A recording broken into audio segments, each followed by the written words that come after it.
Sir मला एक सांगा, बिझनेस मध्ये पार्टनरशिप,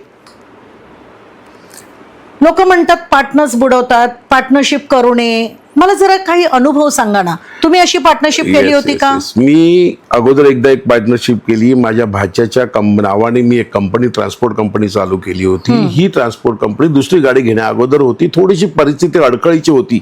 मी जेव्हा गाडी चालवायला लागलो होतो, पण मध्येच एक फेज अशी आली 4 महिन्याची की आपण हे करूया, तर आपल्याला गाडी न चालवता पण मी पैसे कमवू शकतो. मग तेव्हा एक 2-3 लोक, वेगवेगळ्या ठिकाणची लोक माझ्याकडे बरोबर आली, जागा घेतली, आम्ही काम चालू केलं. काम चालू करत असताना माझा भाचा तेव्हा सगळ्यात लहान म्हणून त्याच्या नावाने ट्रान्सपोर्ट कंपनी चालू केली. तेव्हा एकच डोक्यात होतं की आपले खूप सारे नातेवाईक या ट्रक व्यवसायात आहेत, त्यांच्या ट्रक्स मुंबईत येतात, तेव्हा तिथे गाड्या भरायच्या, त्यांना लोड द्यायचं आणि त्यामध्ये जे काही पर्सेंटेज असतं ते पर्सेंटेज मिळते. जगजाहीर सगळीकडे होतं, तर ती लोक आपल्याला सपोर्ट करतील.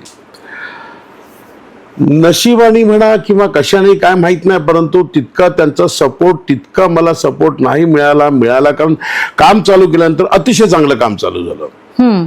3-4 महिन्यानंतर एक अशी वेळ येत गेली की मी स्थापन केलेल्या कंपनीमध्ये मी घेतलेल्या भागीदारांकडच्या तिथे ते सोडून मला माझे त्या कंपनीत बाहेर पडावं लागलं. पण ते ठीक आहे मॅडम, तो एक पार्ट झाला. म्हणजे भागीदारी पहिली आयुष्यातली जी केली तिथे अशी गत झाली. ठीक आहे, आजही त्यांची कंपनी चालू आहे, चांगली चालू आहे. आता ते पण बिचारे, येस त्यांनी त्यांच्या मुलाचं नाव नंतर तेच ठेवलं, नंतर झालेल्या मुलाचं. किती कमाल आहे. तर आजही त्यांची कंपनी चालू आहे आणि आता ते चांगले रिलेशनशिप पण आहे. ते आता या गोष्टीचा खूप 85 ते 2025 मोठा काळ गेला. आणि का कोणाची रुसवे ठेवायची आणि फुगवे ठेवायची, त्यांची गरज माझ्यापेक्षा जास्त होती किंवा जे काय असेल.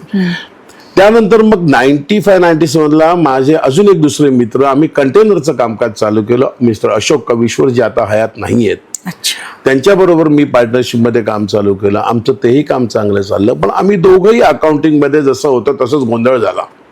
आणि आम्हाला काय लागला, रे काहीतरी गोंधळाचं चाललंय, सगळं गोंधळ चाललाय, काय करायचं. आम्ही 3 दिवस नुसता हिशोब करत बसलो. शेवटी मला अशोक बोलला की नाही सुद्धा, एक काम करूया, आपलं नशीब ना एखाद्या वेळेस आपलं दोघं एकमेकांबरोबर आहेत म्हणून साथ देत नसेल, आपण वेगवेगळं करून बघूया का रे. ठीक आहे म्हटलं अशोक, तो ट्राय करून बघूया.